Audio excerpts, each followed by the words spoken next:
I'm Kaylee, and this is my wrap-up for Jane Austen July.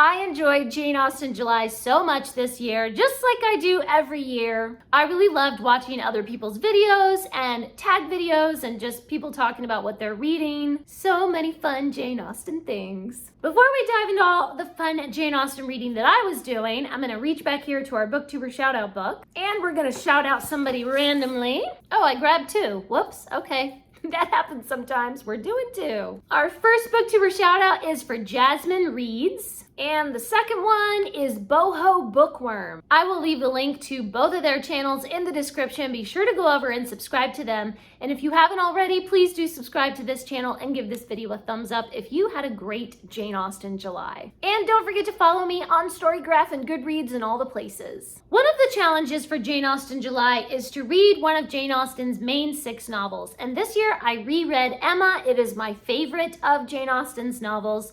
But this year I did a little bit different. One of my goals every year is that I need to read more books in Spanish. So I decided, you know what, we're gonna read Emma in Spanish. And I found a really great audiobook narrated by Jimena Sariñana.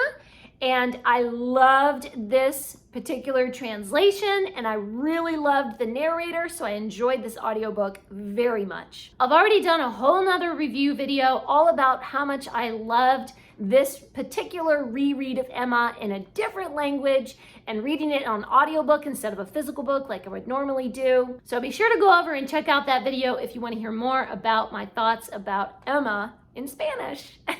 Another challenge is to read something by Jane Austen that is not one of her main 6 novels. That would be her juvenilia or something, or letters or something, but I didn't do that one this year. I just had too many other things on my TBR for the summer, so I was like, yeah, I just can't do all these challenges. So that one, not done. And I didn't do challenge number 3, which was to read a nonfiction work about Jane Austen or her time. So I didn't do that one either. But I did do number 4. Number 4 is to read a retelling of a Jane Austen book or a work of historical fiction set in Jane Austen's time. And that's the one I did. I did the historical fiction set in the Regency era. I read the 8th book in the Jane Austen mystery series by Stephanie Barron, Jane and His Lordship's Legacy. I've really been loving the Jane Austen mystery series, and I've really kind of taken off reading more from the series when I found them on audiobook. I'm all about the audiobooks these days. I really like these audiobooks are narrated by Kate Retelling,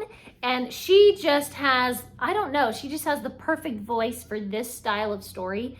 And so I've really been enjoying it.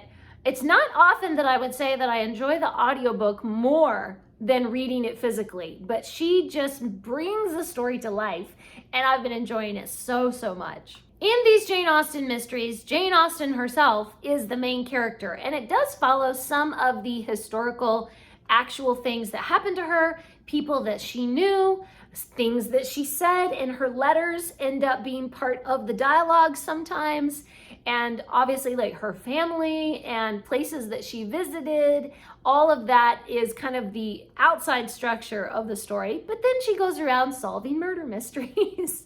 So it's this wonderful blend of fiction and history, and it just makes me so happy. The next challenge was to read a book by a contemporary of Jane Austen published between 1775 and 1817. So I kind of cheated on this one like I always do, and I ended up reading The Way We Live Now by Anthony Trollope. Anthony Trollope was like 2 years old when Jane Austen died. So does that count as a contemporary of Jane Austen? They were alive at the same time for about 2 years, but they were not publishing books at the same time. So I feel like that doesn't really count. Trollope is generally considered to be a Victorian author, not a Regency author, so I know it doesn't count. But I already had The Way We Live Now on my TBR for the summer, and so I was like, well, whatever. This is what I'm reading, and it doesn't fit the challenges, so who cares? I super enjoyed The Way We Live Now. One of my goals for this year was to read more Anthony Trollope. He's one of my favorite authors, and I just need to read more from him, and I really enjoyed The Way We Live Now. The scope of that book is just colossal. It's incredible. I've already done a whole nother video all about The Way We Live Now and Anthony Trollope and all of my in-depth thoughts about it. So be sure to go over and check out that review video if you want to know more about that book. It is a very long book, but it is worth it. It is just so worth it. It's like 960 something pages, I don't remember, but it is worth every chapter. Challenge number 6 was to watch a direct screen adaptation of a Jane Austen book, and I watched my favorite adaptation of Emma, which is with Gwyneth Paltrow and Jeremy Northam. And challenge number 7 was to watch a modern screen retelling of a Jane Austen book.